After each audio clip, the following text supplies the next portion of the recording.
Okay, you can hear me okay? Right, so we've got about 20 minutes. So just to explain a little bit about who we are at the REC, the best way is for a stat actually. So we did one of these Murray polls about 18 months ago when you asked the general population a bunch of questions. And one of the questions we asked is, what is your biggest life decision? So is it whether to get married, is it where to live, is it what to study, or this kind of thing? The number one answer by far was what job you choose to do. 77% of people in this country said the biggest life decision is your job and career. It's massive, isn't it?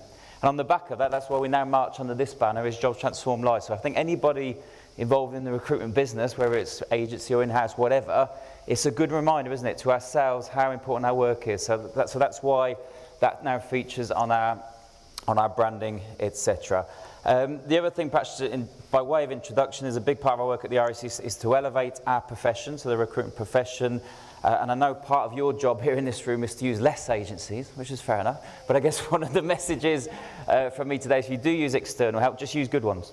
So a big part of the REC's work is to raise the bar. All our members have to pass a compliance test to remain in membership. We put 150 where we blocked them last year. So do ask the question. The other thing that we are doing is trying to elevate from the bottom up. So getting people to become qualified recruiters. So the question that you might want to ask if you are using external help is your business part of the REC? Do you sign up to the Code of Practice? Great. Are your frontline consultants qualified recruiters? Are they members of the Institute of Recruitment Professionals, which sits within REC? Again, so it helps us. And I guess our play is if we elevate recruitment, as a discipline, which is a big part of our messages around the Good Recruitment campaign that's at the back, we elevate it as a profession as well. So, and incidentally, if you are interested, put your own staff. So the Institute is open not just to agencies, that's open to in-house recruiters as well. So if you're interested in that about becoming a qualified recruiter, it does spread across both divides. So that's by way of introduction. My particular job at the REC is Director of Policy, which involves trying to make sense of the political scene. And it's not always easy. Okay, so we'll come on to some of that in a bit. So the 4 areas I thought we'd touch on in the next 20-25 minutes is taking stock. What are the current jobs market trends? I heard the presentation before. Luckily, there's no massive conflict in our assessment to what we heard before, which is great. How might the political backdrop evolve? So what's likely to happen in the next few months and years? And then what are the practical implications for hiring strategy? Okay, so there'll be the main sections. And then I'd like to get your feedback in terms of what the long-term outlook looks like, and some of the questions will lead on to that. But I might actually start with this. I'm going to ask you a question. I'll give you a few seconds to think about it. How do you feel about the future of our jobs market? Think 5 years down the line, at the end of this next government's term, what do you think our jobs market will look like? Do you feel optimistic about the outlook for the UK jobs market? So this isn't just linked to Brexit, it's linked to all the other challenges that we have and automation, all this kind of thing. How do you feel? So give it a couple of seconds. So do you feel optimistic about the outlook for our jobs market, or do you feel not so optimistic? Okay. So let's have a show of hands. Who feels optimistic about the outlook for our jobs market? Okay. So I'd say that's a majority. It's good. 60-70% I'd say optimistic, which is good because when you read a lot of the stuff in the papers, not just around Brexit, but around automation, it's all quite negative, isn't it? It's all quite negative, and I think it's good to sort of reassure ourselves. Actually, we know there's challenges, but our overall view is we think our jobs market can succeed, and we're optimistic about it. So that's a good starter for 10. So let's move on to where are we now. I'll go through this quite quickly because I think we're all pretty much agreeing what some of the challenges are at the moment. So we do a couple of surveys at the REC which tracks number of placements, etc. We also do a looking ahead one. So just to explain, every single month this data comes out. If you're interested, drop me a card. I can give you access to it. The headlines are on the website anyway. Every month we ask recruiters how many placements they've made, perm, temp, by sector. It's the quickest indicator you'll get in terms of what's really happening in the jobs market. So the Bank of England use it every single month. Okay, and that's been going for 16 years. Report on jobs, it's proved a great barometer for what's happening in the jobs market. The other one we do, Jobs Outlook, we ask employers what they're planning to do. What are you planning to do the next 3 months, the next 12 months in terms of your hiring? So it gives us a look ahead. So one's based on what agencies are doing, the other one's based on what employers are doing. So some of the latest data, this is quite hot off the press, actually. This came out just last week, and it won't be any surprise. So permanent placements have now increased for 9 consecutive months, but the rate of growth has slowed slightly. Why is that? Is it because there's less demand? No. It's because it's actually just hard to fill the vacancies that are there. So the reason there's a slowdown is because it's getting harder and harder, okay? So the lack of candidates is the reason for that. Temp billings are still rising. The availability of candidates for permanent roles declined at its quickest rate for 16 months. And that fits with the feedback we got from some of the table discussions earlier. And 38% of our members said it was harder to find candidates than the previous month. In 1 month, can you imagine? 38% of recruiters saying it's getting harder. So that's a huge stat. And the availability of candidates for temporary roles also continues to fall, which is quite interesting. So that's our latest take. The look ahead one is interesting as well. 20% of employers are planning to hire more staff in the next 3 months. You increase headcount. So the challenge of finding candidates could actually get more intense as we move forward. 78% of employers in this country are saying they have got little or no spare capacity. That means if demand grows for our services, for our products, we aren't going to be able to deliver that unless we can bring in more staff. So if you think about the politics, start thinking about the politics, that's our message to the government. If we don't get this right, if we don't ramp up our skills base, how are we going to grow? How's business going to grow? Okay, so the stakes are really quite high on all of this. Okay, so and employers expect candidate shortages to increase. So 49% of employers saying that's something they expect to see increase. In terms of the sectors, again, I won't touch on this too much, but if you're interested, we managed to go into quite some detail about where the shortage roles are. Again, come back to the politics on some of this. The reason that's important for us is our biggest single challenge since the referendum has been to say to me, this isn't just about engineers. It's not just about IT roles. We have huge shortages in all sorts of different sectors, okay? From accountancy to catering to cleaners, etc. And that's not an easy one because the politics behind this are very clear. We've heard it again in terms of the numbers. The minister said to us initially, well, do you know what? You're just going to have to do something differently. Yes, we'll bring in the brightest and the best, but all the other jobs, you are going to have to do something differently. We've been trying to do this for a while. So politically moving on, we need to sort of keep making this case that when we talk about immigration, it's not just the high-skilled areas where we're quite reliant on people coming in. It's other areas as well. So that's, and the data that we produce there helps us take that message. In terms of the regions, again, corroborates with the presentation before, which is good. Midlands is one of the fastest growing areas in terms of demand. London slightly slower. Again, what's really interesting is one of the big debates within government is around industrial strategy. So how do we help all these great high growth sectors to grow? Life sciences, IT, all these kind of things. There's a big, and to really focus on different regions for this. Our biggest single message to government on that is you will not have a successful industrial strategy unless it's underpinned by a successful skills strategy. It will fail, okay? So again, try and think back to some of the, how high the stakes are on some of this. And some of the key questions for us is how will it impact on different sectors and how is it already impacting? That's one of our questions I think we're going to be discussing afterwards, which will be really good. What are the sectors? So think how you influence people actually. When we try and go to government, you can put data in front, but a lot of it's trying to make it real. If you go to a minister and you say, oh, look at our data, it's problematic, it's tough, fine. If you start to talk about some of these sectors, hospitals, for example. One of our members, I was just saying one of the tables there, one of our members looked at the data, 80% fewer nurses coming into this country and signing on to them from other EU countries than pre-referendum. And you start to talk to politicians about that, so actually, yeah, that's not great. What we don't want is a big, there is already kind of a crisis in the NHS, but that politically plays out very badly. The other one is drivers. We did a whole piece of work about the shortage of drivers in this country. Some of you in the logistics sector will know this. And you start to explain it. That means people aren't going to get their stuff delivered before Christmas. How's that going to look? So you try and make a lot of this real by explaining what the practical implications are for citizens moving forward.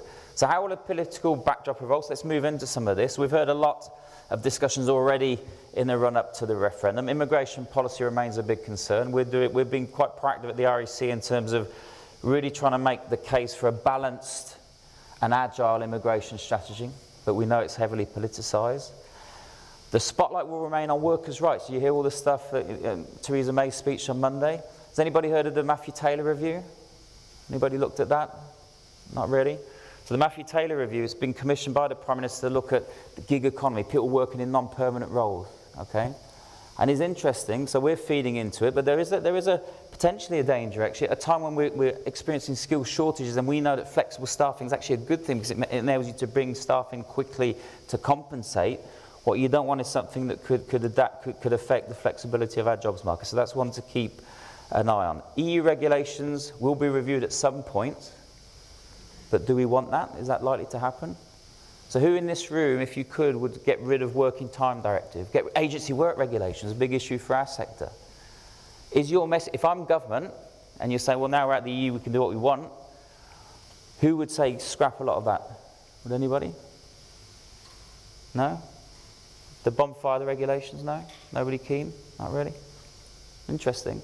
So we did that. So one of the first things we thought after the referendum is that a sort of our members going to be calling for a lot of these regulations, which weren't easy to implement, equal treatment for temporary workers after 12 weeks, quite complicated, wasn't it?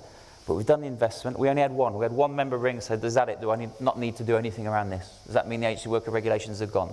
But most of our members said, look, we've made the investment. We've done the things. Let's just crack on. Okay. The other reason that that's important is if you look at the whole political rhetoric coming out of government at the moment, building a country that works for everyone. Okay. If we, and I mean the business community, started wading in and say, right, scrap this, scrap that, working time gone, we would look silly, really. We'd be outside of what's feasible politically. So part of our job, and my job, is to think what are the parameters with which you can work. And if the direction of travel of government and one of their readings of Brexit, if people felt hard done by, therefore we need to give them more rights, not less, the last thing you can do really in the business community is say scrap this, scrap that, scrap that. And what's interesting is that the appetite isn't there anyway. The appetite isn't there anyway. So again, that's some of the political backdrop that I thought would be interesting. Perhaps a question to you. Anything that you've seen in the last few days? So yesterday we had the Labour manifesto, didn't we? We had Theresa May's speech on Monday. We've got the manifesto coming out tomorrow. Anything you've heard in the pre-election build-up that's of particular interest? It could be something you think is terrible, something you think, oh, that's great, let's rock on with it. Any views? And I'll come down so you don't have to run around with the mic and I'll shout out. Any views about the politics? Anything you've seen? Yeah? I work for Anglo Water. Yeah. And one part of the Labour manifesto was to nationalise the water industry. Whoa, nationalise the water industry. Bring it on, right? Absolutely. Okay, so that would be an immediate and direct concern to you, absolutely. I mean, there's things about scrapping 0-hour contracts, you know. That, you know, we speak to people who work in the sort of leisure industry. So you bring people in when the weather's nice, right? So how would that work if you got rid of that kind of flexibility? So yes, you can amend it, etc., but it's not as easy as just scrapping. Any other views? Imagine I'm government. Imagine I'm politics as a whole. Any messages you'd want to give me in terms of the run-up to the general election? Anything you've heard that's particularly concerning? Anything?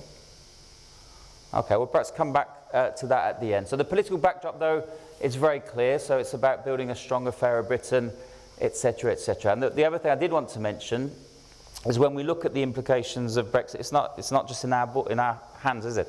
So a lot of it's what's happening in other countries. So part of our work at the REC, we're members of called the World Employment Confederation, which is a global body for sister federations like ours. So we'll be using that to try and get a feel for what's happening in countries like France and Germany after their election. What are they really going to be saying? Will the business community in those countries play an active role with their own governments and actually don't penalise the UK too much because it's not good for us? I don't know. But again, feeding it, getting that sort of intel from other federations around Europe will be quite important as we look at the political backdrop. So let's move on to the implications for hiring strategies now. And this will touch on some of the areas that we've been through before. And I like this because it's where politics meets practicality. And a good example of that is I'll come on to it in a minute, the whole inclusion debate where the Prime Minister says, how do we get more people in? Some of it was we need to look at hiring procedures, taking names off CVs. Do you remember that? Name-blind recruitment. Okay, that's a political thing that started to have real implications on the practicalities of how we hire staff. So this is just my assessment about the implications for hiring strategies. Recruitment will get harder. Do we all agree with that? I think it's going to get harder.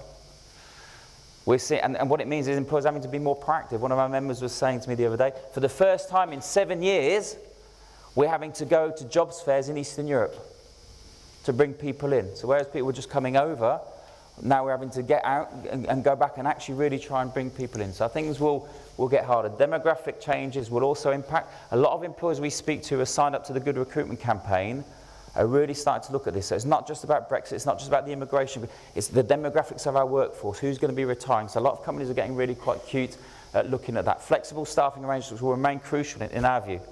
The reason that companies use temporary staff contracts has changed over the last few years. It used to be it was a stopgap, it was ad hoc. Now it's a strategic move to bring in the skills you need quickly. Because we know it's a tight jobs market, we bring the skills we need in very, very quickly. New channels, apprenticeships will become, will provide more options. That came out of some of the discussions at the table we were having there. And there's a real need to innovate and do more to reach out to underrepresented groups. And I thought I'll open a little segue here on this, just to flag up. The inclusion agenda, I think, will continue to build. And these are just some of the schemes and activities we've been involved in. So disability confident, sign up to it. Doesn't cost you anything. They've changed it. You don't have to be a disability champion to sign up to this. It just means you're interested, right? So sign up to, there's about 4,000 companies have signed up. It just brings you into the house, okay? Then you progress. We need to make a difference. Again, when you think about the politics, one of the challenges we have is the perceptions of business are not great in this country, are they? Only 32% of people in the UK think that business plays an important or positive role within society. So when you try and influence government on the back of that, they're like, yeah, well, yeah. Do you see what I mean? So the more we can ramp up our reputation within the business, the more it helps us. And one way that we do that is actually by being all over this sort of agenda. If we can show the role that business is playing and actually genuinely making a difference on the disability agenda, on the wider inclusion agenda, it makes a big play. And again, the whole work around gender equality at senior positions, more representativity on boards is part of that wider agenda. And this is the last review that we were involved in, the McGregor-Smith review, which is around black and ethnic minorities, not just in work, but progression. And I think even though we're talking about a recruitment conference here, the focus in the next few years is going to be not just on jobs and getting into work, who's progressing in work, okay? Who's progressing, who's getting to the top in different positions. And I like this, the time for talking is over, now is the time to act. And one thing that I would like from today, in fact, and perhaps we could do some follow-up after, give me examples. Honestly, it really helps. When we go to government and we say, here's some data about case studies, little short, sharp case studies of employers doing things differently to make a difference on this agenda. It resonates. Honestly, it does. And it's good for you. It's nice for your brand, but it's good for us and it's good for the wider business community. Employers doing things differently, and we're starting to shake things up in terms of how we hire and reach out to underrepresented groups. And progress is being made, but it's slow. And perhaps one of the stats there, only 1 in 16 top management positions are currently held by an ethnic minority person. Okay? So again, this is practical issues, but it's political as well, isn't it? So these are some of the areas that I think we can work on. How do we bring it all together is a big question. All these different strands of activity around older workers, around disability, around BAME, etc., etc. So the government's pulling together a business diversity and inclusion group, if it is the same government after the election. This is Margot James, the biz minister. So we think that's a good thing. Because one of the challenges for you guys is all these different strands of activity. Could you bring some of this together? And I think governments listen and they are starting to do that, which we think is a good thing. Our play at the REC is also to bring things together under one banner. Because what is recruitment that's fully inclusive? What is it? For us, it's just an example of good recruitment, right? It's just good recruitment. So the banner that we're marching under here is to get more people signing up to this campaign around good recruitment practice. Again, it's free. It's a network. All it is it's a network of employers who want to change the way they're hiring, to review it. So there's a network, you exchange views, we meet periodically. These are some of the guys that have signed up over the last few months. And again, for us it's great because it gives us, it's a good network, it gives us an idea of what's happening, it highlights good practice, etc. So I think Kuba's at the back, my colleague, if you want to sign up to the campaign, do so, just give me a card. Again, there's no cost associated to it, and it's a really good, vibrant network for us. There is a conference coming up the 21st of June, and in fact we've got a promotion which is 10 free tickets, is that right? So I think you have to go and tell a joke to Cuba, and the best 10 jokes get free tickets, or maybe just put your cards into a hat and he'll pull them out. So do go. So it's a great conference. We've got some great speakers coming to that, so do come along to that if you can. So to conclude, what is the longer term outlook? So a lot of people said actually we're too fixated on Brexit. There's other things in play that we need to take on board, which I think is fair enough. So what is the longer term outlook? And this is our challenge, isn't it? All of us in our daily lives. How do you innovate when we're all flat out trying to do the day job, right? It's not easy. But I think there will be a need to innovate, which is why events like today are great. So even just from the tables, hearing some of the things that people are doing differently was a really good thing. We'll need to innovate, and we need to take risks. Try things. Try different things. Okay, this is a great quote from the late, great Kurt Vonnegut.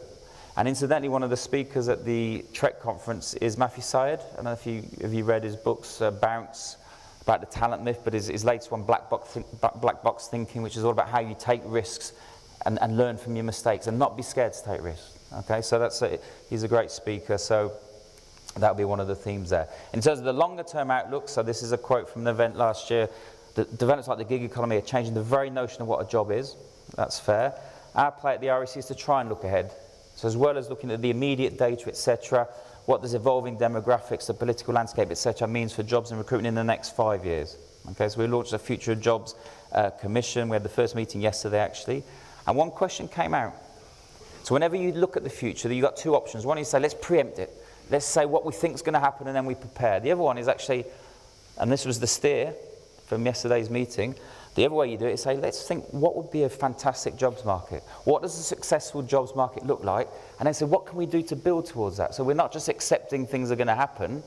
You develop a vision for 5-7 years down the line, say, what can we do? The big question that came out is, can you have a successful jobs market that works for everybody, that everybody would see as successful? And what I mean by that, something that would work for the economy, that would work for business, for you guys, but also work for the individual. So think about that. Could you have, in 5 or 7 years, a great, fantastic jobs market in the UK that does work for everybody? Or are there too many conflicting interests? Is there conflict between what business expect from the jobs market and what individuals expect from the jobs market? And we'll use this as a final show of hands. So is that possible? Is it possible to have a jobs market in the future that's successful, but is one that works? So who thinks that is possible? Not many. Okay. Maybe 30%. So most of you think that a jobs market in the future is one. It might work for business, but it doesn't mean it's necessarily work for the individual. Okay. Interesting. Okay, so we'll take that forward. So this is a piece of work that's just a beginning, so we're happy to keep you posted on that. Final thoughts from me.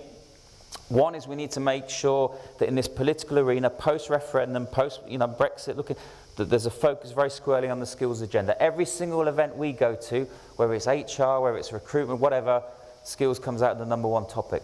The number one challenge for growth of our business is the skills agenda. So we need to make sure that we put the focus on that in all the political discussions that moving forward. And the final bullet point, it's about voice, isn't it? It's not just about like taking stock of what's happening and preempting. It's about being active. It's about speaking to your local MPs when they're new local and just saying to them, come and see our business. Come and understand how we work. Understand what our staff need and understand why it's not working at the moment. Why is it so hard to find people? And whether you're members of a business organisation or not, try and think of some of the solutions. So and it might be we need to ramp up in our school system. That was one of the things that came out yesterday.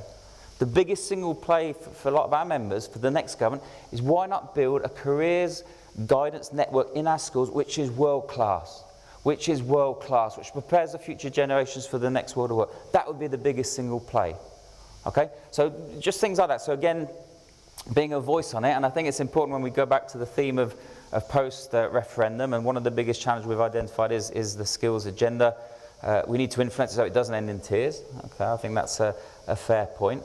And we also need to influence it by this, by reminding ourselves that we're in the people business. And the one thing that resonates in my experience with politicians is bringing it down to practical stories. So as well as having data, that's great, we need to be great at telling stories. And again, the business community can come together and really help that, which segues very, very nicely onto the next session, which is about examples of what's happening in your business already post-referendum.